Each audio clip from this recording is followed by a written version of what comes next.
Улсын их хурлын дарга эрхэм гишүүдээ Монгол улсын засгийн газраас 2025 оны 12 дугаар сарын 26-ны өдөр улсын их хурлд өргөн мэдүүлсэн нийгмийн хамгааллын тухай Монгол улс болон бүгд найрамдах Австри улс хоорондын хэлэлцээрийг сойрхон батлах тухай хуулийн төслийг Монгол улсын их хурлын чуулганы хуралдааны дэгийн тухай хуулийн 78 дугаар зүйл заасныг үндэслэн 2026 оны 3 дугаар сарын 18-ны өдрийн хуралдаанаар хэлэлцлээ. Байнгын хорооны хуралдаанаар хуулийн төслийг хэлэлцэх үед улсын их хурлын гишүүн Жангибел Оросын улбооны улс бүгд найрамдах Солонгос улстай хөдөлмөр нийгэм хамгааллын хүрээнд байгуулсан гэрээ хэлэлцээрийг шинжлэх шаардлагатай талаар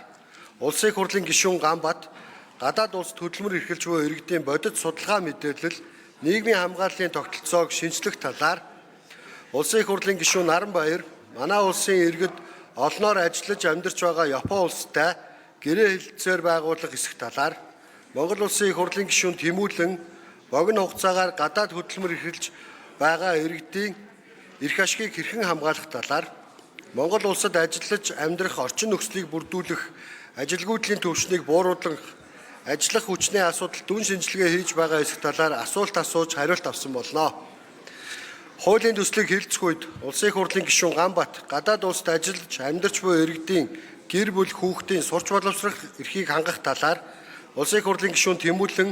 гадаад улс орнуудад ажиллах хүчээ алдахгүй байхад бодлогын түвшинд анхаарах шаардлагатай талаар үг хэлсэн болно.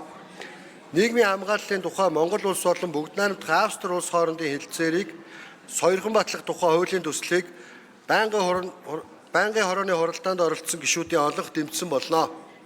Улсын их хурлын эрхэм гишүүдээ нийгмийн хамгааллын тухай Монгол улс болон бүгд найрамдах Австри улс хоорондын хэлэлцээрийг сойрхон батлах тухай хуулийн төслийг